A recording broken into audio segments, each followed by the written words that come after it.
And I was smart, when I guess it was actually in high school because it was the gym, and then I knew him a little bit into college. And I went over to their house. It was like in the most fancy area of Austin. It was probably a $3-4 million house then. It'd be like $10 million today. And I'm like, is your dad into stocks? Is your mom rich or something? And the next door neighbor was the lady who, Barney the purple dinosaur. I remember going to a cookout, and it's like, here's the lady who invented Barney. This is like, this is 10-bedroom houses up on the best part of Austin, overlooking the river. And it's like, no, it's just an FBI agent. And I'm like, well, has your dad inherited something? And I don't think they liked that question. And the dad came over and was like, "What are you asking those questions for?" But the point is, then I learned most of these guys live like this. They're all, this is incredible. I saw a friend of mine, in fact, not exactly a friend, he was a boyfriend of a woman I knew, her daughter. And his dad was a tax court judge. And he was helping, his dad built a new house outside of Dallas and out more or less in the country.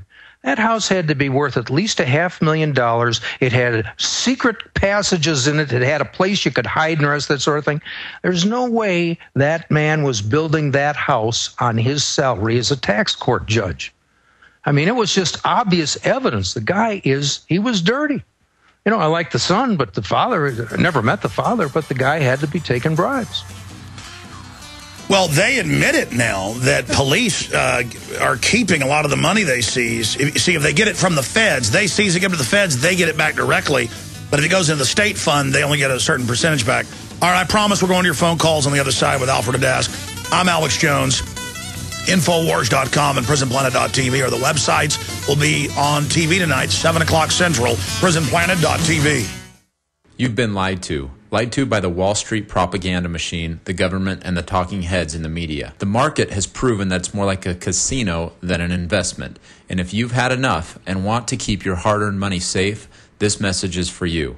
My name is Brett Kitchen, and after losing 35% of my money when the market crashed several years ago, I said enough. Since then, I discovered a way to safely grow your money, cut taxes dramatically, get potential double-digit gains, but also have my money protected when the crashes come. Get a free copy of my new book, Safe Money Millionaire, where I share this powerful tool that people like Walt Disney and J.C. used to safely grow their wealth. Just call 1-800-675-1640. Again, that's 1-800-675-1640. On the web, go to safemoneybook.com or just call 1-800-675-1640. Again, that's 800-675-1640.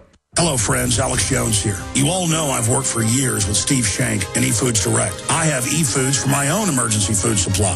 Steve, life is different now for all of us, isn't it? Very different. People are using this great food to survive the present hurricane season, and we've already had $40 billion worth of damage from floods, storms, quakes, and droughts. And that's just the first 8 months of this year. Natural disasters are newsworthy, but only touch a few of us Americans. The huge issue of the Greatest Depression is on everyone's mind. The unemployment, the loss of homes, lost businesses, and skyrocketing food costs are hitting every American. So everyone needs food security. Folks, this month you will get free shipping on every food order from eFoods Direct. That's right. Every order gets free shipping starting September 6th. Get stocked up with the best storable foods out there with eFoods Direct and be prepared for any emergency before it happens. To take advantage of this special, call 800-409-5633 or go to efoodsdirect.com/Alex. They're poisoning the water with fluoride. They're spraying the air with heavy metals. Why and what can you do to defend your family? This week at waterwebinar.com in an all-new free live online webinar, Earth's most powerful cleansing secret is being revealed. A secret they don't want you to know about. Find out how to take fluoride and heavy metals out of your water and your body. Use it to neutralize deadly inorganic particles like lead, aluminum, even mercury, and remove these accumulated poisons from your body. Go to waterwebinar.com. A water secret so powerful, some have called it the #1 threat to the entire New World Order health agenda. It was even used during Chernobyl to clean up nuclear contamination. Go to waterwebinar.com now and sign up for free to find out how to turn the worst water on this planet into pristine, clear drinking water which heals your body. You can take your water freedom into your own hands and defend yourself and your family from the globalist health agenda. Don't get left behind. It's your life, your water, your freedom. Fight for it. Go to waterwebinar.com now.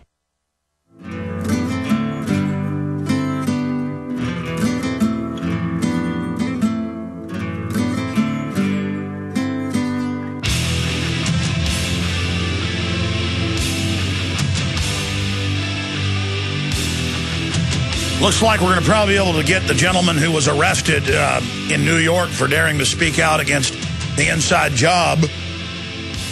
We're becoming North Korea. Looks like we're going to have him on at the bottom of the next hour. We're working on that.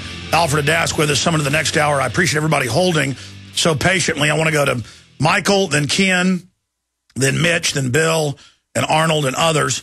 Let's go ahead and go to Michael in California. Thanks for holding. You're on the air with Alfred Adask. Go ahead. Good afternoon, Alex. I hope I'm not off topic. I want to first tell you that leaders are chosen before they're even born, as the Bible says. They're selected. So you're in good shape. Alfred, thank you so much for... I want to do a three-point blast. You were speaking to Jesse Ventura about a few interviews back, and he coming on the break, he mentioned Dr. Mary's monkey. I'm not plugging, but Dr. Mary's monkey talked about the polio shot. That was doled out through ampules of 200 million between 1963 and 1965, which was sexually transmitted. Now, everybody probably on the planet has SV40 in them. And well, that's not just in a book. That's an official government declassified. You can just search SV40 documents. And the government talks about over 100 million people probably dying from it. And all these new cancers. And they've got a CBC interview with one of the scientists that work with Salk, and he makes a joke about, well, there's too many people anyways.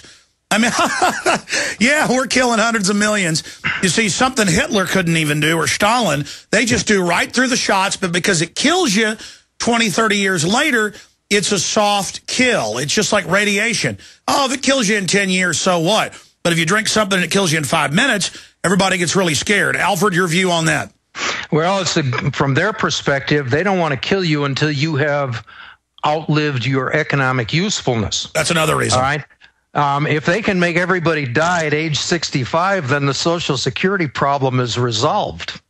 They don't want to keep you on when you are purely consuming rather than And they're producing. being honest about that. That's why they have the Case for Killing Granny cover of Newsweek. It says kill old people. You got Bill Gates telling teachers, hey, if we kill Granny, you'll get 10 jobs. And the people are like, kill, kill. This idea that you kill somebody and get something, the predators are teaching their armies.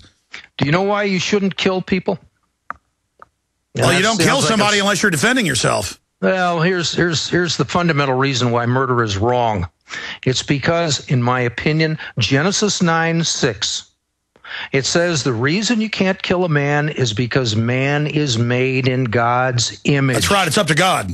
Well, it's not just up to God, but the point is to kill a man is to destroy an image of God. It's effectively an act of blasphemy. It's why suicide to be clear about the Ten Commandments, it says thou shalt not murder, and they've changed it to kill. That's true. Murder means wrongly kill somebody, but I mean, you're absolutely authorized.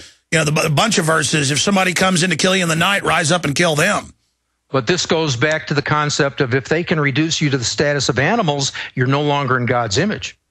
Yes. If you're no longer in God's image, they can whack you. They can just take you out like a hive of wasps or a nest of rats or anything else. Yep, it's all legalese. Yep. Why, and I appreciate your call, caller, why, Alfred, from studying the globalist, I mean, I know I have my perspectives, but why do they have to tell you what they're going to do to you beforehand? Just like legally, when you're seizing property or taking it by adverse possession, you've got to publish it in the newspaper 3 times. Is that like the vampire has to trick you to invite them in? They have to effectively get your consent. That's what it appears to be. As crazy as that sounds, it appears that the whole system is based on your consent.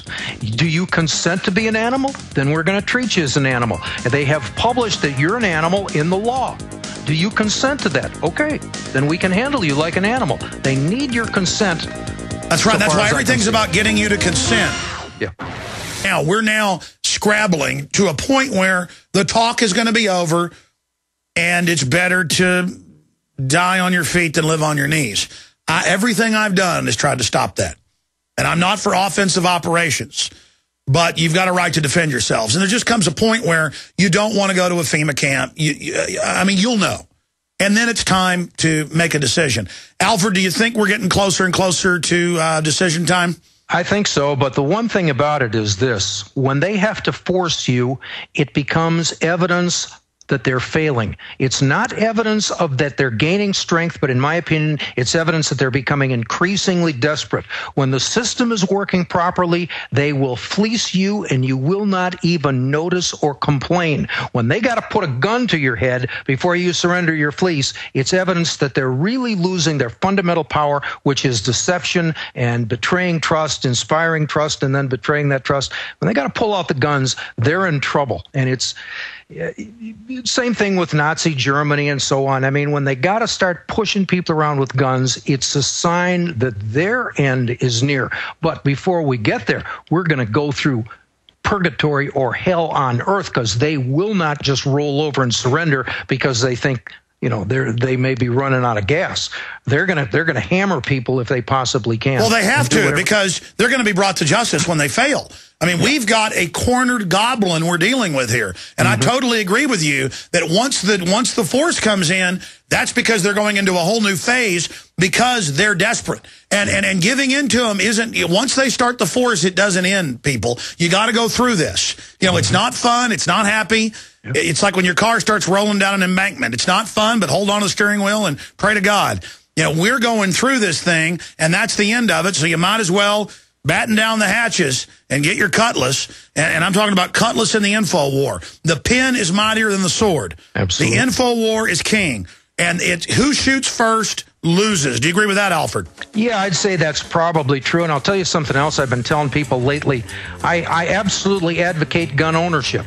But I also tell people you should own at least as many dictionaries as you own firearms. It's in the words. If you can handle the words, you can handle this system. Exactly. If you can't handle the words, you can't handle a gun. We'll be right back, ladies and gentlemen, because it's the mind that wields the gun. One of the people arrested in Lower Manhattan for staying on the street corner while other people were allowed to stand around and talk, as long as they supported the official fable that Keebler elves or garden gnomes out of Southeast Asia or Central Asia, or maybe the North Pole, carried out 9/11. A big deal to have somebody saying, I've got flyers here, information. There was never a proper investigation. 6 of the 10 commissioners say it's a fraud. We need a new investigation. Cops, boom. Boy, you're not in America. We're taking you to the gulag. Man, it's amazing. Free speech zones to now you don't even stand on a street corner. Cops, do you have any idea that when you enforce tyranny like that, the world you're invoking, what you're doing to yourself, that you're removing your own hedge, your own defense?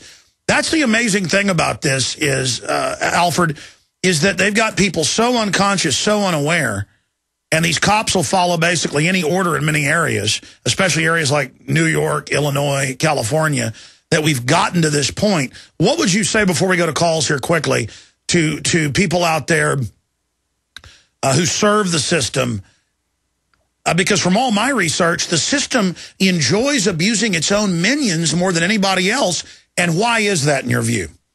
I'm not sure what the answer is for abusing their own minions, but they certainly do it. Anybody who's been close to the Army, I mean, people, Agent Orange in the Vietnam War, you get the, Gulf War illness out of the first invasion of Iraq, you get just problem after problem. These people are routinely abused. They keep coming back. It goes to the idea that the government has an unlimited supply of money, and people are addicted to money for the same reason they're addicted to drugs. Again, the same thing. They're paying these people more money typically than they can make in the private sector, so they're going to hang on to their jobs. They will just follow orders, even if it puts them in jeopardy. And the globalists are soft killing them. The globalists have done actuaries and know going back thousands of years that the military is going to have skills once they've gotten out, but are going to be older and wiser, and they don't want a force of healthy people that are aware, so they're all given soft kill, degenerative or fatal diseases. And we know that from the thousands of programs like Project Shad, where they murdered thousands and thousands of U.S. troops under secret programs. Of course, that's to kill them and to test the weapons, but also to test the scientists, to then recruit other scientists to build large armies of people who enjoy killing troops for many different reasons and who will follow orders. But soon they won't need that giant killer scientist corps that is at the very top of the New World Order servant class, right below the top families. It's all killer scientists, all bloodthirsty psycho scientists with high IQs. But in the future, the globalists are shifting to a technocracy where everything is robotic and drone, and then they won't even need those scientists and technocrats anymore. That's why they're pushing for the self-aware computer.